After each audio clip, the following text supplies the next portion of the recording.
Welcome back to News 12. Tonight on Talk with Tyrell, supporting our troops by caring for them after they return home from the battlefield. Joining me now, State Senator Lee Zeldin of Shirley. He's here to tell us about a meeting held today in Patchogue. A newly created panel, you see here in this picture, is looking into how the state can help with diagnosis and treatment of PTSD, which is post-traumatic stress disorder, traumatic brain injury, TBI, and other veterans initiatives. And Senator, thank you so much for coming in. Thank you. I appreciate it. Great to be here. Obviously, you're putting this together because you feel we're lacking here. Big time. Big time, huh?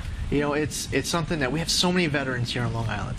I saw it today in the panel. I had no idea some of these veterans I know that are Vietnam vets, Korean War vets, they had PTSD, and they were beyond. This is a problem that it faces our returning soldiers, but so many in our community are suffering, and our government's just not doing enough.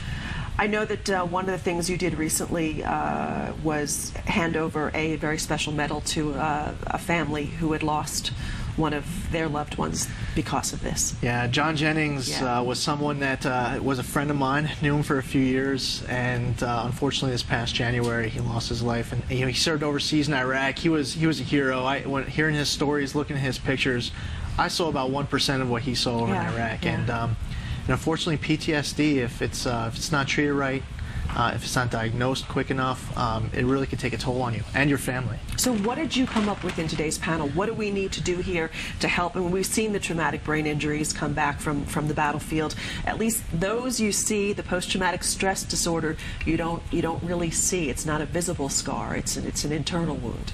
Yeah, well, this panel, which was created in John's honor, it's going to have to meet. We're going to have to meet a few more times this year, and but there are so many resources that we have to connect the dots. You know, the state has resources. The counties have resources. Even the towns have resources for veterans. The VA has their hotline, and soldiers know about it, but not family members, not employers. Yeah. But the VA doesn't know about all the great non-for-profits and for-profits in our local community. So it's the community getting together on all sides. And that's part of it. You know, if you have family readiness groups that do a really good job staying in touch with the spouse, the boyfriend, girlfriend, but what about that parent when that service member comes back and they go back home? I just talked to Blue Star Moms last week, and they were putting the word out to try to get awareness to let the families know their support for them.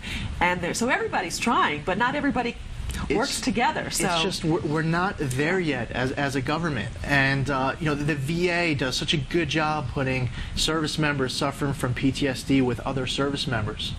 But we shouldn't make our service members go inpatient in the VA before they get into that setting. We need to figure out how to connect them right here in our local community so they don't have to go inpatient in the VA. What about the problem for some who just don't want to ask for that help? PTSD can for some be a sign of weakness. Wait a second, I can't handle this. I should be able to handle this. Brought up really interesting concerns. One is confidentiality. What if they're applying for a job and they come out and admit that they have a problem? They're worried maybe they might not get that job out as they leave the military. Right. Or the family member or the employer that says, you know, something might not be right about my son and daughter or my employee, but they don't know where to turn to.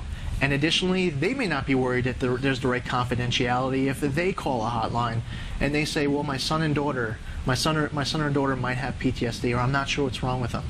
So we need more progress with regards to diagnosis and treatment. Yeah. So what's the next step for the panel?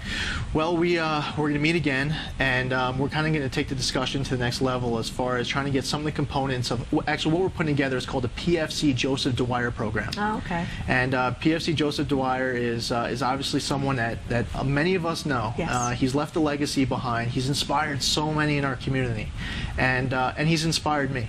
And you know, seeing the Dwyer family, the great people in this family, and Chris Delaney and their efforts, oh, that's one picture we'll never forget. Wow, look at that. He was a hero. He was a true hero for all of us to be so very proud of. And PTSD left his spouse and his young family behind, and part of the inspiration really led to this panel.